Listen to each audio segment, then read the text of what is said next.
I'd got lost in doing all the things for everybody else that I'd forgotten who I was and what things I wanted for me and I wanted to be able to do for me. Yeah, just taking that time, having that permission for yourself to just turn the engine off the boat and just float along for a while.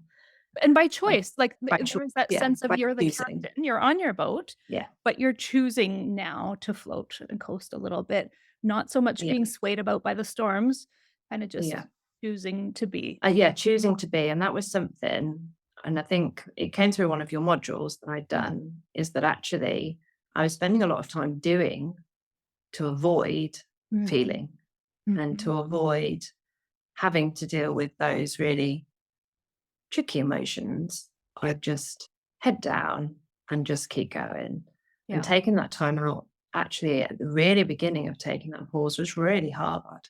And yeah. it was really hard to stop and take that pause.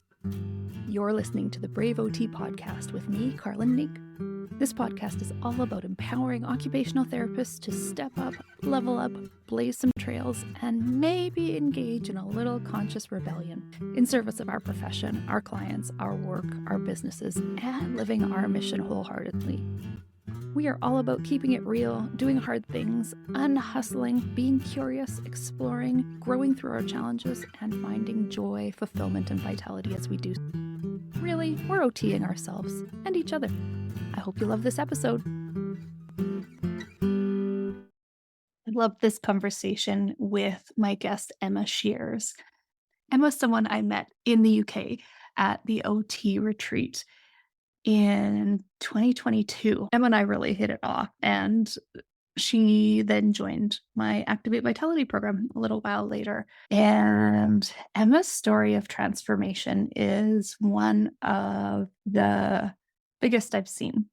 And it's really a testament to her readiness for change, readiness to challenge old patterns, readiness to move through a tremendously disruptive event in her life and find that next phase that feels like more alignment and vitality and joy. So I hope you really enjoy this episode where Emma and I talk all about her personal and professional resilience. Welcome, Emma. Thank you so much for joining me on the Brave OT podcast. Thank you for having me. My pleasure. It's my pleasure. It's a special treat. We only met, how many months ago would it be? 8 or so months ago, maybe in September it was. Actually, would you like to tell a little bit about how we met?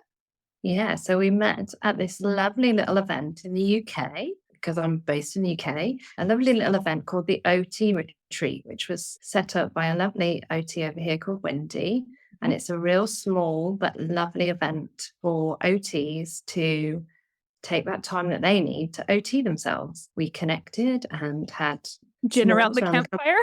and gin and yeah, some really cool conversations. And yeah, it's really lovely. It's a really lovely event to go to, but also you meet great people. That was my second year, your first year. And I booked on again this year, which is exciting. Yes, I think I'm going to be able to make it as well this year. I have a couple of things coming up, and so I'll have to make sure I manage my budget accordingly. But it was wonderful that I got to come last year. I got to do a little speaking, and then you decided that you wanted to be a part of Activate Vitality as a result. And so I'm so grateful that we got to meet through that experience.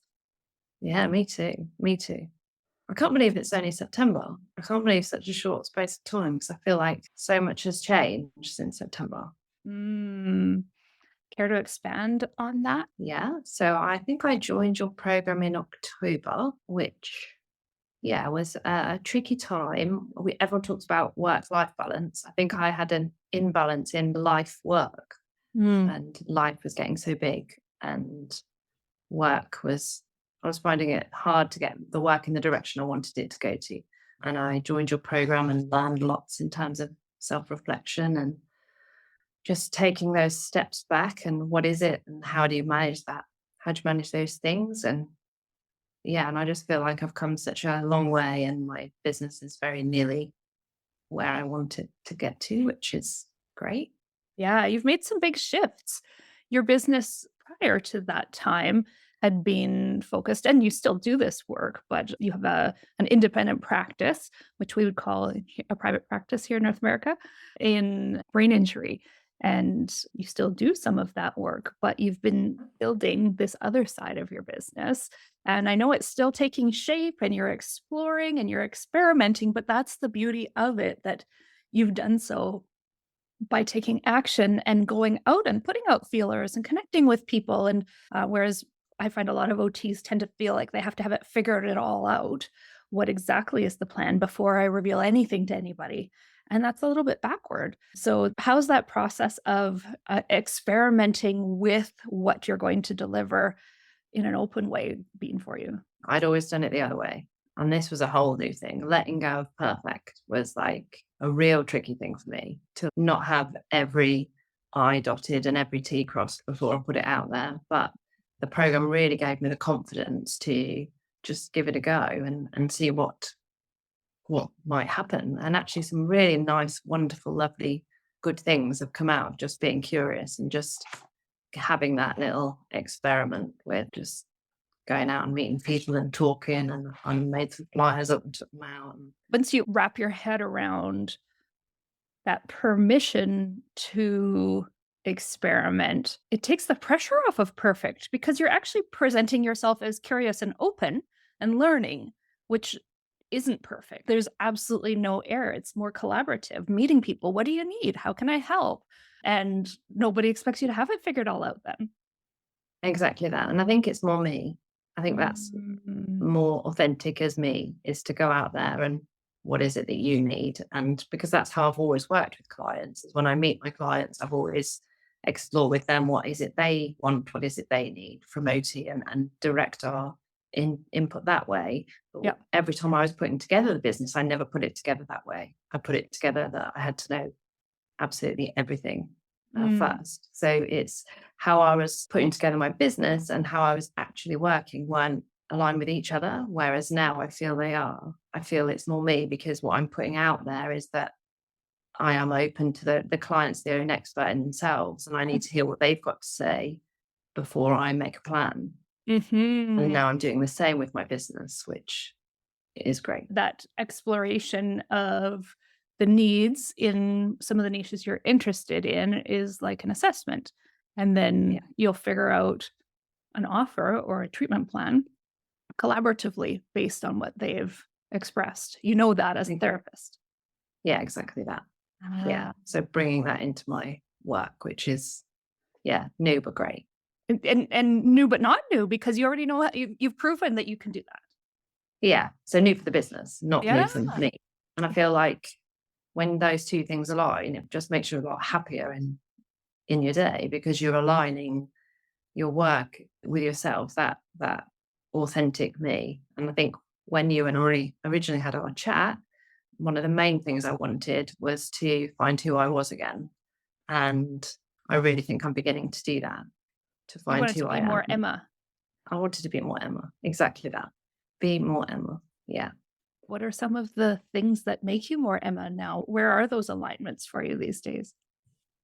So there is that whole showing up as me. There is that whole being curious, being kind, but also then reflecting that not just out, reflecting that in, Mm. which has really helped. You're not giving it all away anymore. I think the life balance part, it's two parts, isn't it? There's you, and there's you as part of the bigger thing, Mm.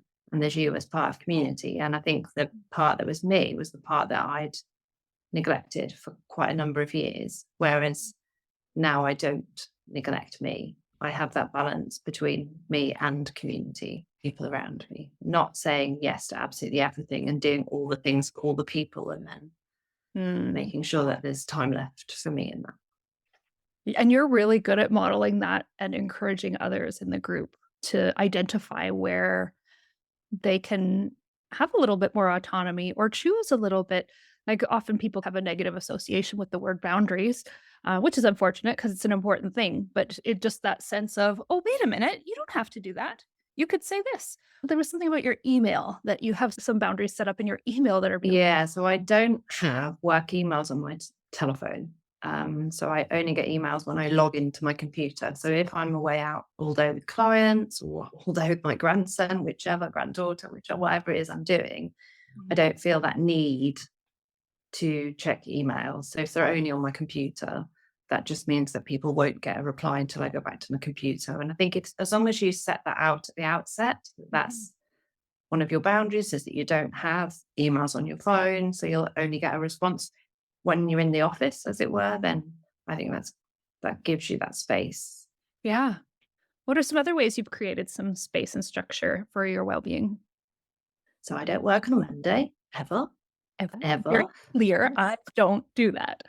Yeah. Yes, I don't work on a Monday, and you have to repeat it a lot. And I think that's the thing with boundaries is that you have to know what they are yourself really confidently first, and then you have to communicate those really clearly and keep communicating those really clearly. So I think as saying with people will have heard me say a lot is I don't work Mondays because I really don't work on a Mhm. Monday, and that's no phone calls, no emails, nothing on a Monday. In Mm. fact, often I'm very rarely at home on a Monday, so I wouldn't be able to pick up emails anyway. Mondays are a you day. What do you do on Mondays? I look after my grandson in the afternoon on Monday, and we do lots of fun things. And then I try and fit in the morning, either catching up with friends, or I might go for a swim in the sea or in a lake. Yeah, just whatever I think I need that day. Mhm, mhm. And sea swimming has been a really cool occupation for you. There are so many elements of being in a social group, of your health, of doing something for yourself. Tell me more about what sea swimming does in your life. So I started cold water swimming Mhm, over a year ago, but sea swimming only really in the last 12 months. mhm, And this is my first winter season swimming in the sea throughout the winter, which was quite different to the lake because obviously it has waves and mhm, tides and wind and things. But the cold exposure itself, you can't think about anything else while you're in the ocean. mhm, You've just got to think about yourself and keeping yourself alive, that awareness of yourself so that you know when to get out of the water so that you're not in too long. But also I've met some wonderful women while sea swimming, and I've mhm, got several little communities that I can just join, and we can just go and all go in the ocean together and then come out and drink our hot drink that warms us up. And that sense of belonging that really is central to being is having that sense of community, that sense of belonging to a group, people with shared values that align with what you're doing. It really does make a difference. mhm. And there seems to be more culture around that in the UK. I noticed a few people at the retreat, they have particular jackets that are designed for putting on, when you've gone swimming, and we don't have that here so much, as far as I know. Well, and we also have a deep winter, and if we go to the ocean on the coast, the last time I was on the coast, I was approached very closely on the shore by an orca, 3 of them actually. Not water either. Lots of people do, but that's one of my phobias. So I think I thought it was pretty neat to see that was a pretty it was more common than I expected among the group there. Yeah, so there in September, October time, there were seals that were around when we were getting in the ocean, but they tend to keep away from people, and obviously we keep away from them. But generally, there isn't very much in the ocean. Coming up to it's getting a bit warmer here now, Yeah. although the water's still quite cold. You have to keep your eyes out for jellyfish. They're not great, but yeah, other than that, we don't have the same things in the ocean as you have over there. Not And you've talked about how the benefits of the cold water from a health perspective. Can you tell us a little bit more about what you've learned about that? Yeah, so there's I'm not going to go into all the science of cold water. There's loads of really good resources out there. But for me, I have rheumatoid arthritis, and the cold has really helped with my circulation. I used to get a thing called Raynaud's disease, ends your fingers go like white and blue, and I haven't had that since I started cold water swimming. But also, it gives you this when you get out, it gives you this sense of energy that then lasts for a day, sometimes more than a day. And that's the cold that does that. In January this year, I did a challenge of how many days I could do in cold water for a little charity over here called Little Lifts. And because here the tide goes out it goes over a mile out. So I got myself a little cold tub and got in the cold tub, which was much colder than the ocean most days, and did that as often as I could throughout January. And I just felt myself missing it. I felt myself wanting to go and get in this freezing cold tub, which was great. Yeah. Yeah. You had cute pictures of you. You shared one picture and with your hat, we call it a toque, on sitting in your cold tub on your porch.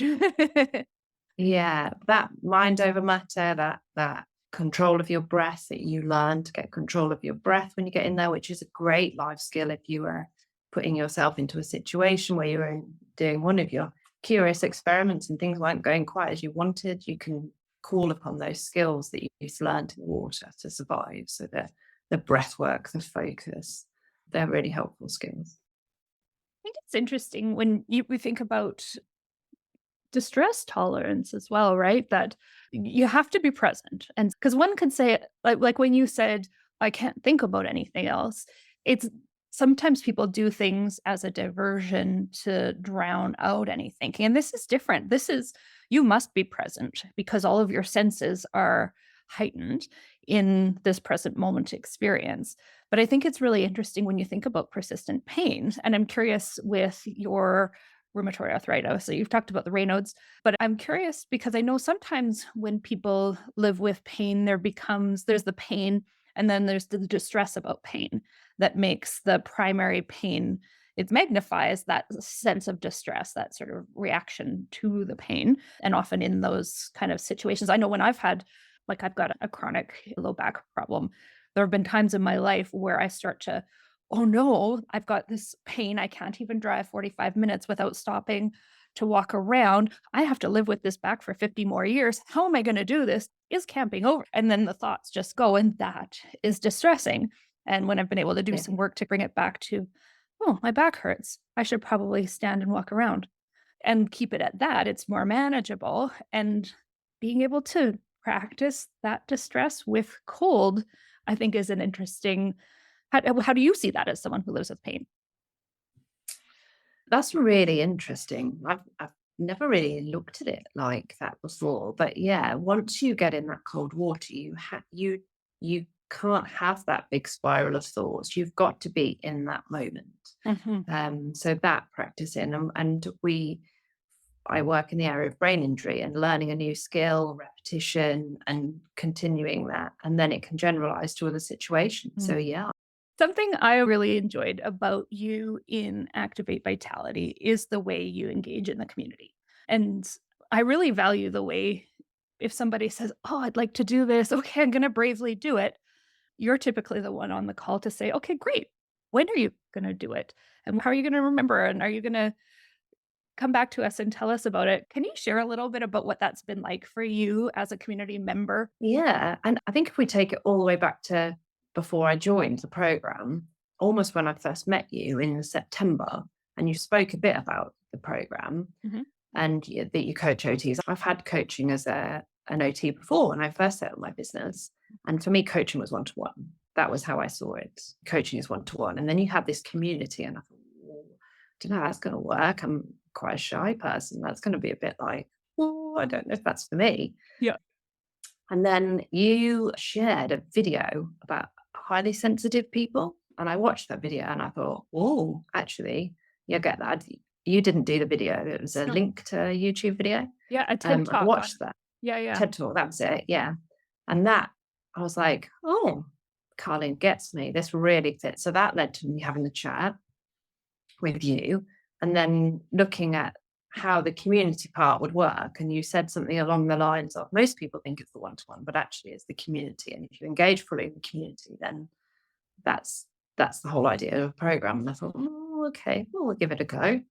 I was at a point where I needed change, so join the community. And I think probably the first maybe one I was quiet, but then actually everyone is just so lovely and really open, and everybody's there for their own reasons, but on a similar theme. We're all there looking to either redirect or find the next step, the forward move, the get rid of the hustle, all the things. Mm. Um, And it was just, everyone was so welcoming to me. And I just feel like over time, I've got the confidence to share and with others how I've found, like, setting my boundaries and how I found those things helped, because there were things that other people have said to me and I thought, oh, actually that would might really help.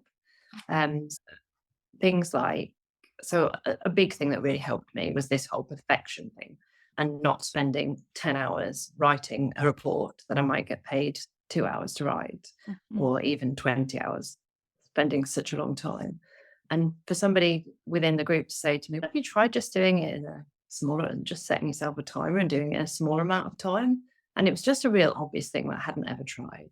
And Yeah. actually, it really worked. And then just giving that back within the community really helped. Because we often hesitate to give OTs basic OT advice. Like, it's easy to Yeah, think, "Of course you've tried a timer," but no, we can't see what we can't see right in front of us.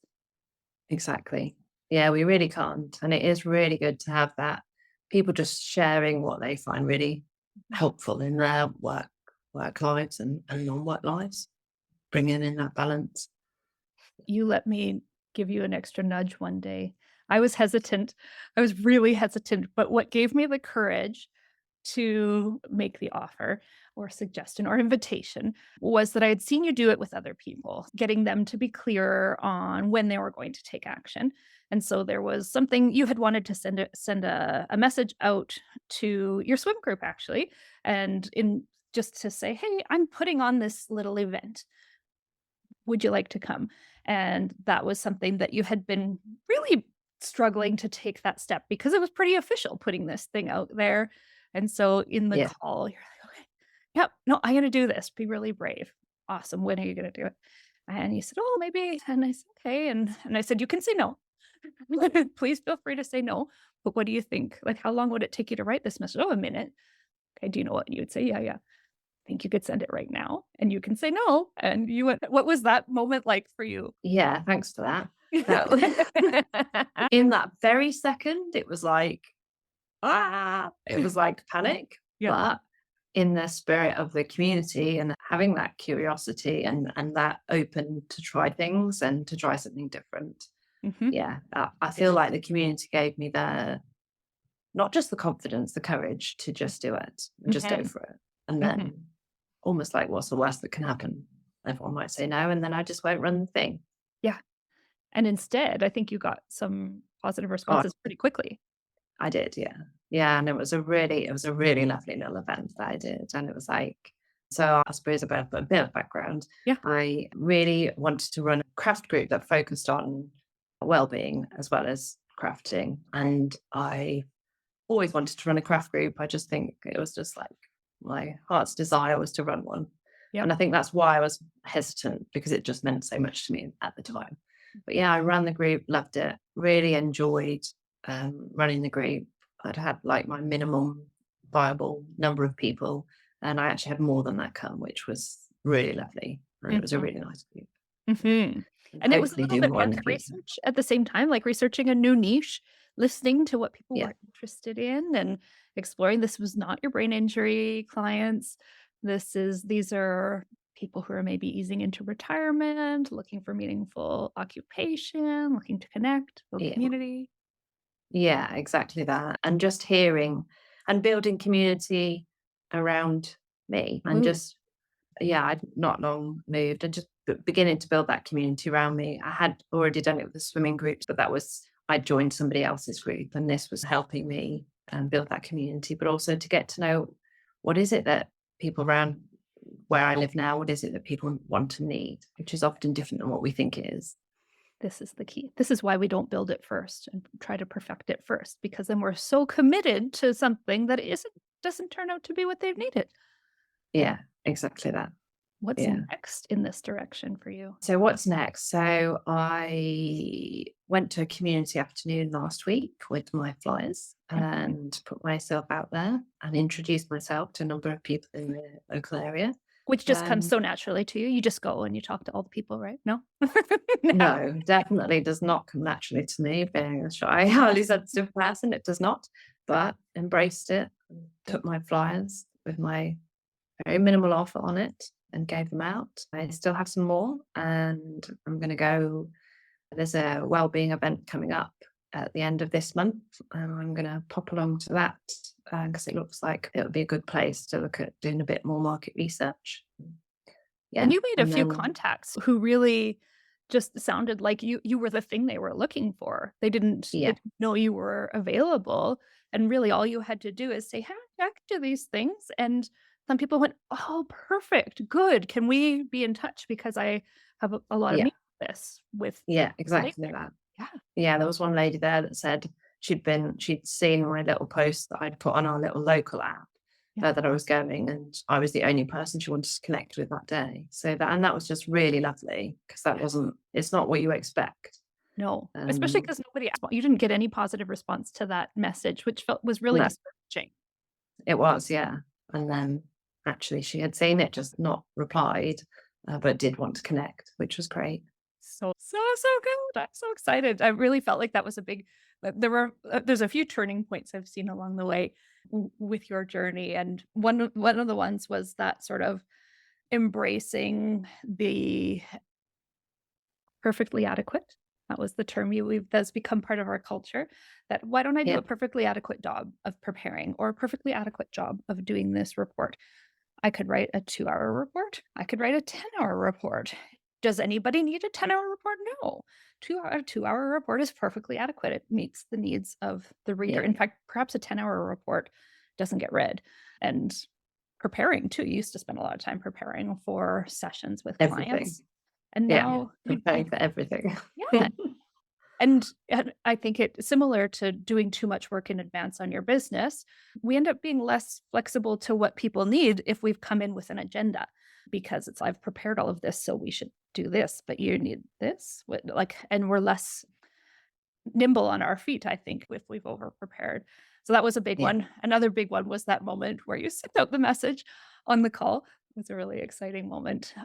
Another one was your choice to actually sit back for quite a while and not do any business development and actually not give yourself a hard time for that. Just go, wow, like you've been through a lot in your personal life in the last few years and you wanted to make a pivot, which you had underway. But there was a time where you just needed to go to breathe for a month or more. And I'm going to take the pressure off of myself for doing anything. That was really huge.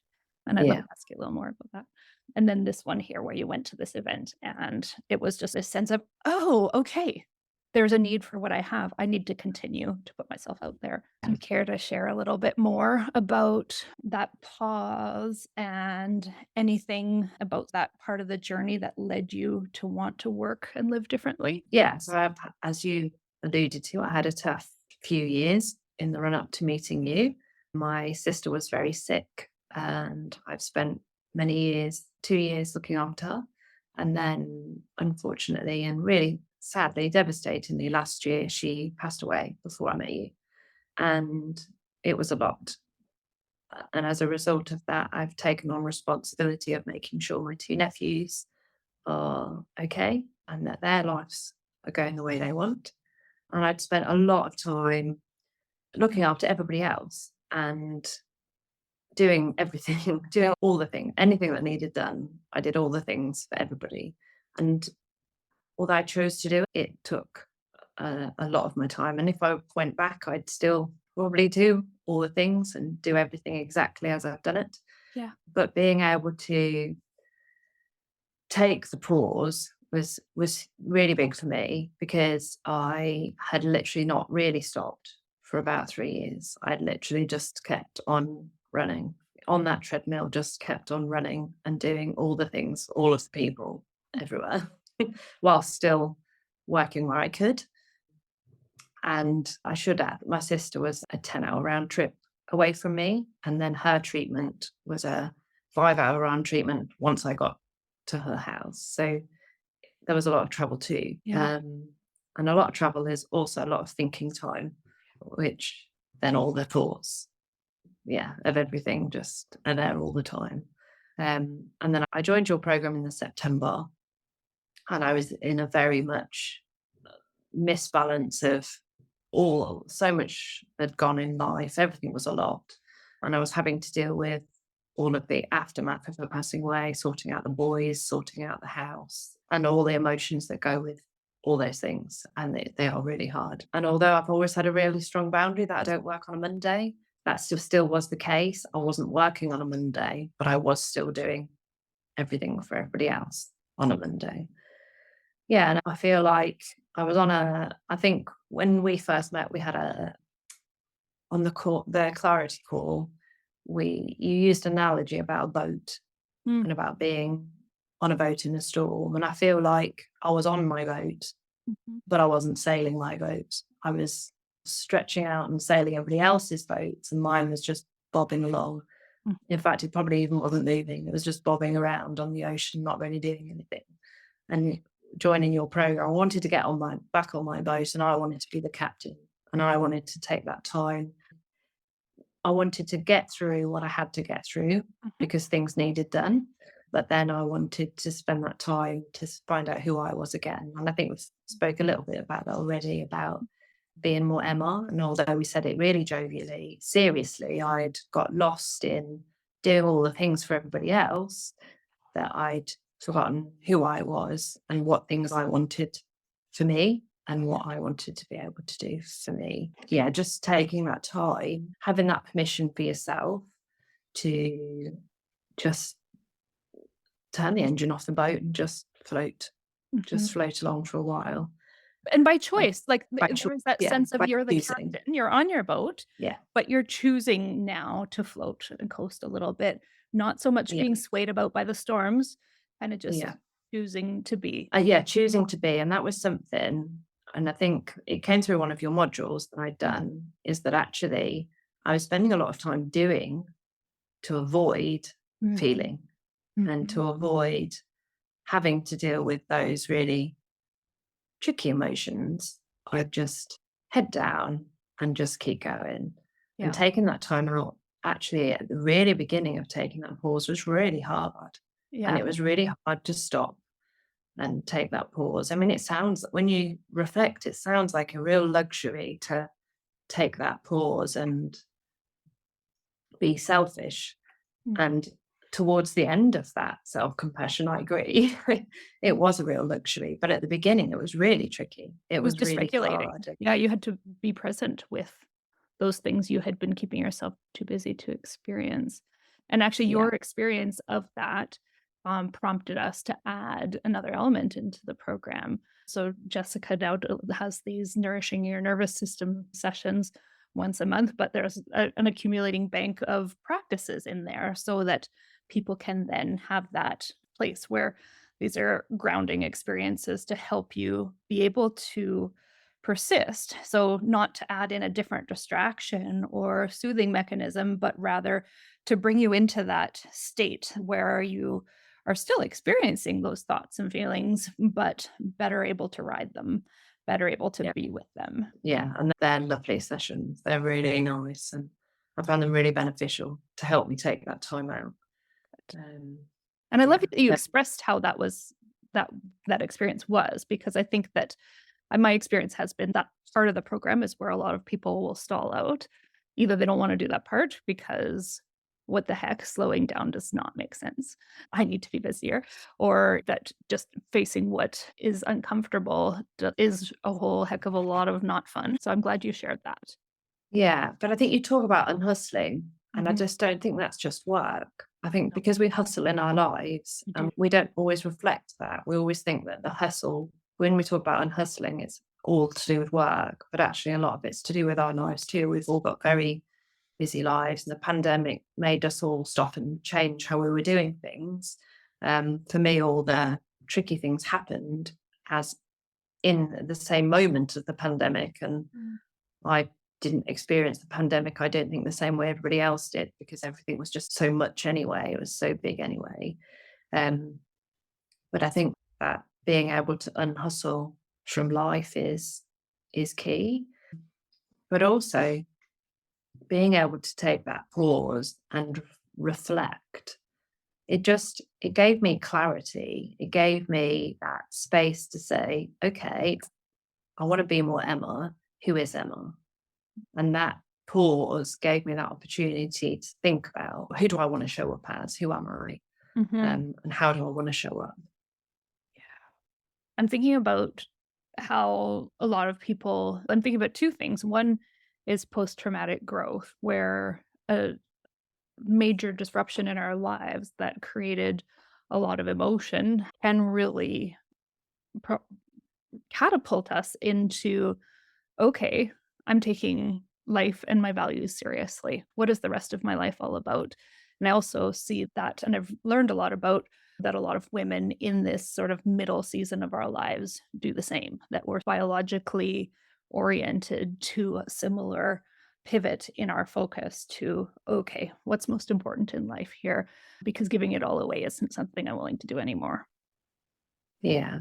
But for me, I needed that. I almost needed somebody to hold the bags while I thought about it, Ah. because there were so many things, so many subheadings to my chapter at the time that I just needed somebody to just take hold of those for a moment so that I could just have that space to then work out bringing them all back Mm. in a way that worked.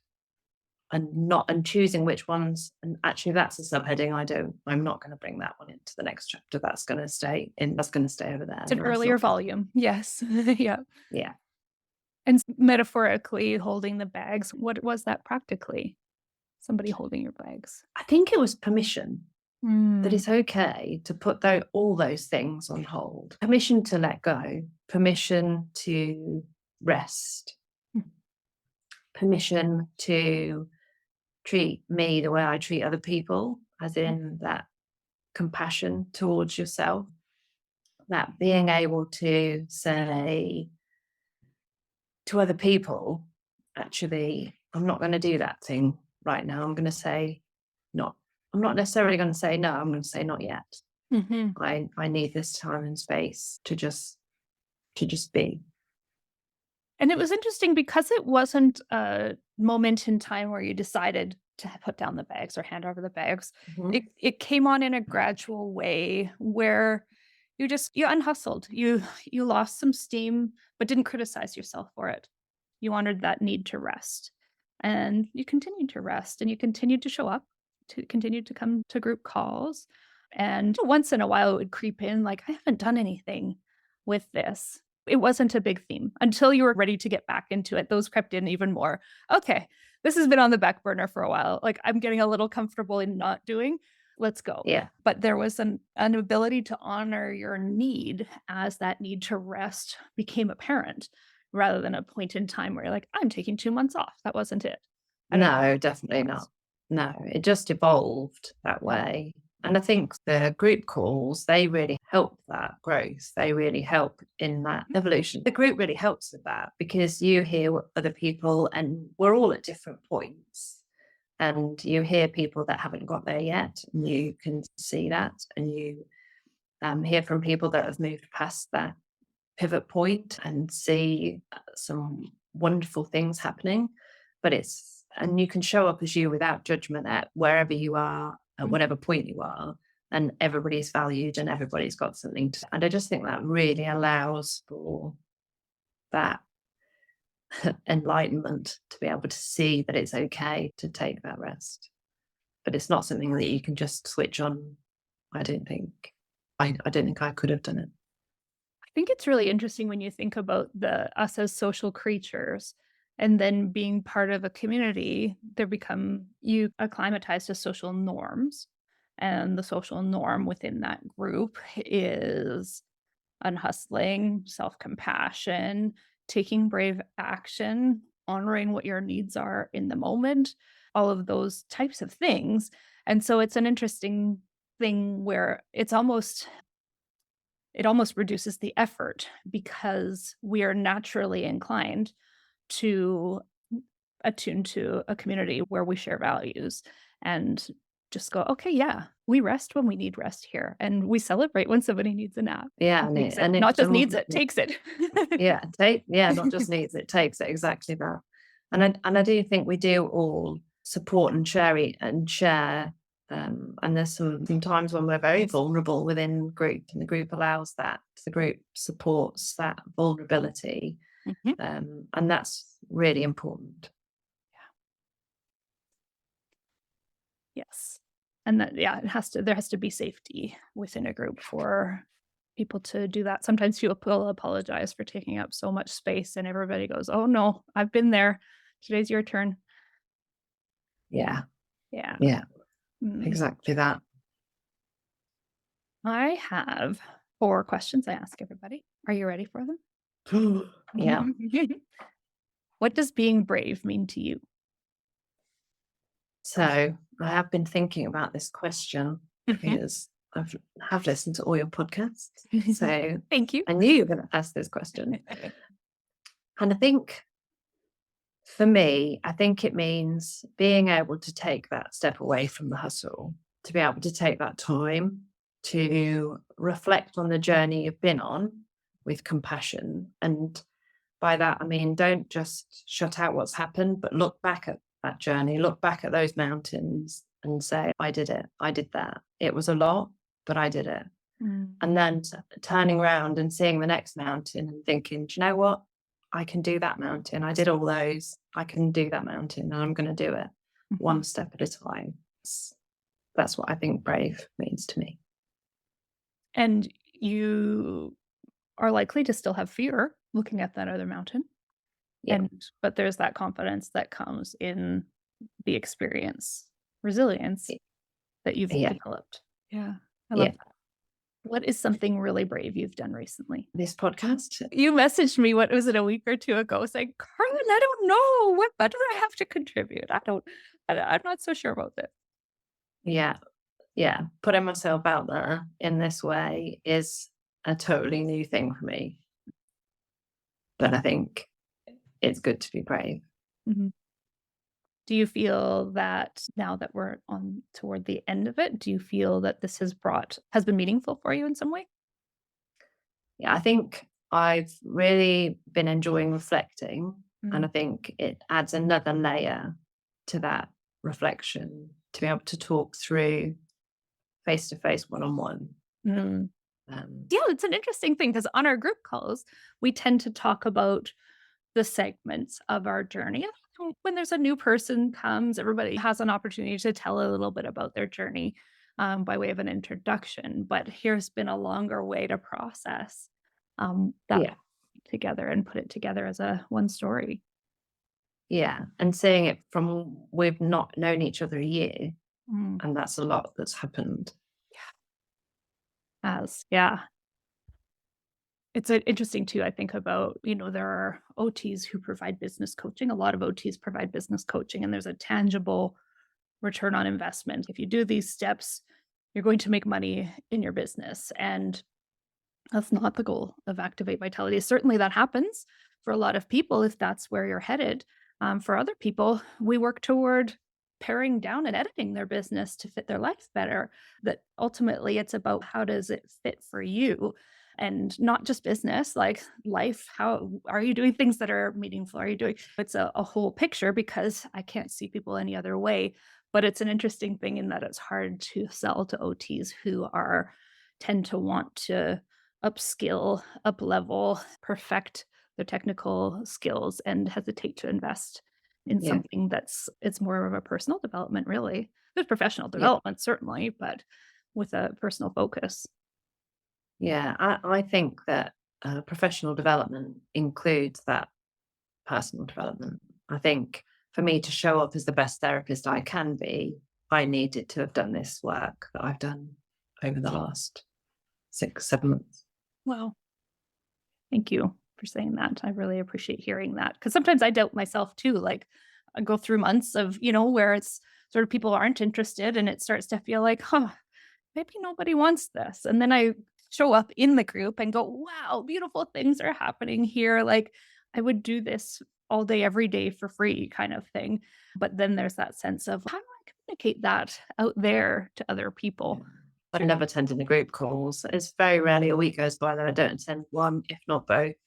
Yes, I think you're the only one who tends to come to 2 calls a lot of the weeks. And I'm so happy to see you there, because I enjoy being part of your journey, and I enjoy the way you contribute to the culture of the group. Thank you. Yeah. What would you like to see OTs get a little bit more brave about in the coming years? There's two parts to this, I think. One part is for us to own our personal development and take time and be compassionate to ourselves, but also to shout about OT, about how fab it is, about especially now how much OT has to offer the world, how the world changed in the pandemic, and how much OT really can fill that gap and that void and really help people and just get out there and tell everybody just how much we can help and how fab OT is. Can you think of some tangible ways people might do that or ways you've seen people doing that? Just talk about occupational therapy. Don't get caught up in defining it. It's not about what does this label mean? It's more about what can we do? What can we offer as a service? What can we help people with? So I'm looking at helping people in retirement look at what is it that they want to be doing, how they want their life to look. And OTs are in the perfect position to help people look at as a whole, at their life as a whole, and what is it that they need and how they get it. I think storytelling is a really powerful way to communicate messages like that. Yet we are bound by privacy and tend not to tell stories of really cool client experiences. But wouldn't it be neat if we could create some sort of, I don't know, norm or way of safely giving permission to tell stories of some of our favorite OT moments from what that client perspective, like from what a client experienced? Yeah, definitely. Definitely. I do have some short reviews on my website that are clients that have chosen that want to tell their own little story that I've put on there about the difference OT's made to them. But I do think we could do that a lot Yeah. more within mainstream television. How often do you see an OT? Very rarely. Yeah. Yeah. Very rarely. We get excited when we see one. Yeah. But they're often talking OT things, but they're not OTs. So true. And how would you like people to reach out if people are wanting to connect with you? Via probably via LinkedIn, or Mhm. I do have a website which is otisfab.co.uk because OT really is fab. It's I love it. yeah, love it too. Thank you so much, Emma. I really enjoyed this conversation and appreciate how brave you were to take this big step today. Thank you for having me on. Thank you. My pleasure. Emma's story of change, Emma's story of growth and transformation, and how she did that so beautifully within the Activate Vitality. It's really inspiring to me. It really reminds me of why I do what I do. If you want to learn more about joining this program, I would love to talk to you. I will put a link in the chat with the details of the program. I'll just put the link that has everything all about it there. And if that is of interest to you, please book a time to chat with me. I'm also really excited to let you know about the Practical Act for OTs course. So, the Activate Vitality program is actually based in acceptance and commitment therapy. That's a theoretical framework behind the process that we take you through in the program. And for the first time, I'm offering an ACT course as a clinical tool. I've typically talked about ACT as a transformative, apply it to yourself experience, but I've never taught OTs how to use ACT. So I am super excited to be launching this course. So if you're listening here in February of 2024, there's a registration link in the description. So please do click on that. And I do anticipate offering this course again. So even if you're listening later, try the link. Let's see what happens. Or send me an email, cneek@balanceworksot.ca. As always, be brave, OTs.